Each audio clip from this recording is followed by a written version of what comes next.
Hello, আসসালামু আলাইকুম viewers. আর একটি নতুন ভিডিও নিয়ে আপনাদের সামনে উপস্থিত হলাম। আজকের ভিডিওতে মূলত আমি আলোচনা করব, আপনারা যারা বাসা বাড়িতে দেশি মুরগি পালন করে থাকেন, এই দেশি মুরগি হঠাৎ করেই ঝিম মেরে যায় এবং একসাথে অনেকগুলো বাচ্চা মারা যায়। অর্থাৎ হঠাৎ করেই যদি বাচ্চা মারা যেতে থাকে, সেক্ষেত্রে মুরগিগুলোকে সুস্থ করতে কী ওষুধ ব্যবহার করবেন। আপনারা যারা মুরগি পালন করে থাকেন, দেশি মুরগির হঠাৎ করেই বিভিন্ন রোগে আক্রান্ত হয় এবং বাচ্চা মারা যেতে থাকে, এবং বড় মুরগিও কিন্তু ঝিম মেরে যায়, চুনা পায়খানা করে, ভালোভাবে হাঁটতে পারে না, এক সময় কিন্তু মারা যায়। এরকম মারা যেতে যেতে হঠাৎ করে দেখা যায় বাড়ির প্রায় সব মুরগি কিন্তু শেষ হয়ে যায়। যদি এরকম ধরনের প্রবলেম হয়, তাহলে আপনাদের তাৎক্ষণিক কিন্তু চিকিৎসা করতে হবে এবং কিছু ওষুধ ব্যবহার করতে হবে। তাহলে আশা করি আপনাদের মুরগিগুলো খুব দ্রুত সুস্থ হয়ে যাবে, এবং যদি সুস্থ মুরগি থাকে তাহলে কিন্তু এই রোগে আক্রান্ত হবে না, এতে কিন্তু মুরগি সুস্থ থেকে যাবে।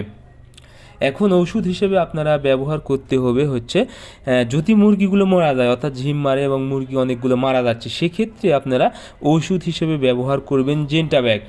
জেন্টাব্যাক 1 গ্রাম 1 লিটার পানিতে, অর্থাৎ এটা গ্রুপের নাম হলো জেন্টামাইসিন, পপুলারের জেন্টাব্যাক, এটা সবচেয়ে বেশি চলে এবং এটার কিন্তু ছোটো প্যাক আপনারা পেয়ে যাবেন, বিশেষ করে 5 গ্রাম ওষুধের দাম লাগবে মাত্র 50 টাকা।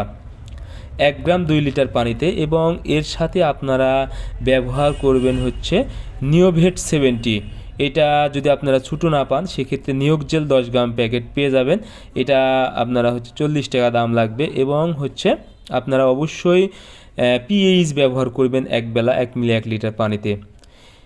আপনারা জেন্টাব্যাক এটা সবসময়, এবং নিওমাইসিন সালফেট অর্থাৎ নিয়োগ জেল অথবা নিওভেট 70, এটা সবসময়, অর্থাৎ জেন্টাব্যাক এবং এই নিওমাইসিন সালফেট সবসময়ের পানিতে একসাথে 3 থেকে 4 দিন খাওয়াবেন, এবং পিএইচ 1 মিলি 1 লিটার অথবা কোম্পানি ভেদে 1 মিলি 2 লিটার পানিতে আপনারা খাওয়াতে পারেন। কারণ মুরগি যখন অসুস্থ হয়ে যাবে তখন কিন্তু এই পিএইচটা খুবই প্রয়োজন, কারণ পিএইচে কিন্তু মুরগির পায়খানার সমস্যাটা ঠিক করে এবং পানির সমস্যা থাকলে তা কিন্তু ঠিক করে দেয়।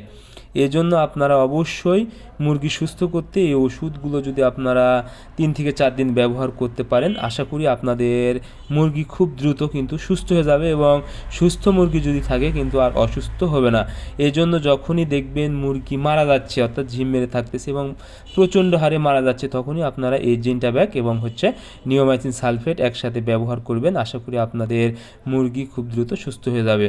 সো আজকের ভিডিও এই পর্যন্তই। আপনারা আমাদের পরবর্তী ভিডিও পেতে অবশ্যই চ্যানেলটি সাবস্ক্রাইব করবেন। ধন্যবাদ সবাইকে। আল্লাহ হাফেজ।